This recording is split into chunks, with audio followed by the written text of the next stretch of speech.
No silly jokes this time. Just want to put a PSA out there. Wash your hands, social distance yourself, go out for essentials and groceries only, and most importantly, stay the fuck home. Now, on with the show.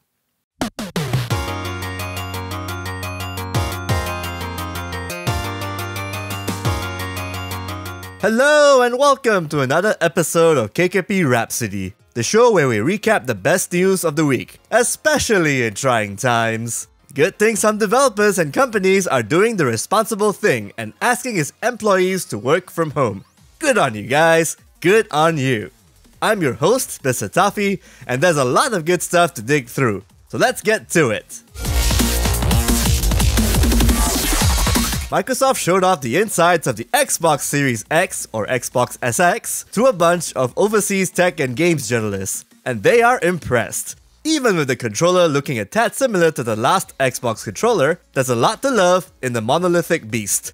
These include a powerful processor, speedy loading, SSDs, and loads of teraflops. Most notably, they'll be using a process called Velocity Architecture, where the SSD and I/O system in the machine work together to provide additional benefits for Xbox games, like super fast loading and processing. However, this means if you want to expand your new console storage beyond 1TB, you'll need to buy an Xbox Series X proprietary expansion unit, because that has worked so well in the past. Yeah, that makes sense. Sony released its Road to PS5 deep dive presentation, and there's a lot of numbers flying around in there.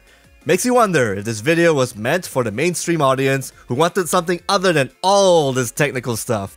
Anyway, the highlights here include a pretty beefy CPU, lots of teraflops, a custom 825GB SSD storage, custom RDNA2 architecture to make games load super fast and efficient, ray tracing capabilities, and a focus on 3D audio tech via the Tempest engine. So which is better at this point in time? The Xbox Series X or the PS5? Well, it's hard to say, because there aren't any games to make any comparisons here. We will have to wait a while until that announcement happens. For now, at least you have a bunch of numbers you can use to brag, I guess, you sad person you. Hey anime fans, you remember Bleach, right? Right? This series from Tite Kubo was standing shoulder to shoulder with Naruto and One Piece as the top shonen manga/anime series about soul reapers and cool-looking ghosts, right before it went off the rails and wrapped up in the most anticlimactic fashion possible in 2016. Well, the series is due for an animated redemption arc, because that's what it'll be getting in the form of the Bleach 20th Anniversary project. The rumored Bleach Anime project will be focused on the manga's last story arc, the 1000-year Blood War arc featuring Quincy's, fighting, and a lot of German words and analogies tossed about. There will also be an adaptation of the one-shot manga Burn the Witch, which is about two witches working in the western branch of Soul Society. We do know that the spin-off will be produced by Studio Colorido, known for doing the film Penguin Highway. As someone who liked Bleach up until the Arrancar and Vizard arcs, I do hope this part of the story gets adapted in the best way possible. The adaptation should keep key moments in the manga while improving and updating more dumb-as-rocks tidbits, showcase proper stakes, and don't just half-ass copy-pasta the actual arc.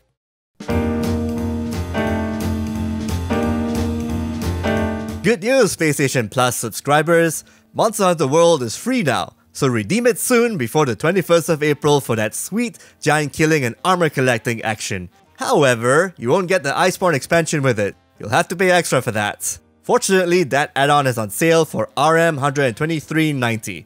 Offer will last until 31st March, so hop to it, yo!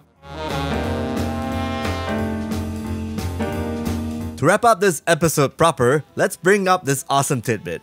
Sony is going to save some Konami IPs from, well, Konami. More specifically, Sony Interactive Entertainment will be buying Metal Gear, Silent Hill, and Castlevania from the company. According to some reliable sources, Sony wants to remake the first two Metal Gear Solid titles with Hideo Kojima involved and reboot Castlevania with Shutaro Iida and Koji Igarashi into a Soulsborne-like game, as well as reboot Silent Hill with Keiichiro Toyama, Masahiro Ito, and even Ikumi Nakamura.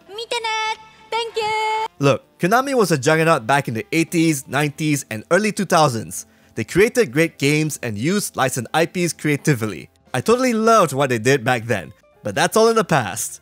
Whatever love you had for the company has probably run its course. Konami is now just happy doing pachinko slots and whoring out Contra. If this rumor is true, I'll bet you Sony will be treating these IPs with the respect and caliber they deserve. Also, Sony, if you have some pocket change, maybe rescue Rocket Knight Adventures as well.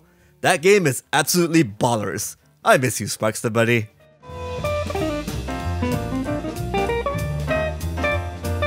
And that's it for our news recap for the week. Again, just to recap the PSA, stay safe, wash your hands, head out only when you need to, and most importantly, stay the fuck at home. Until then, that's the way the world pixelates.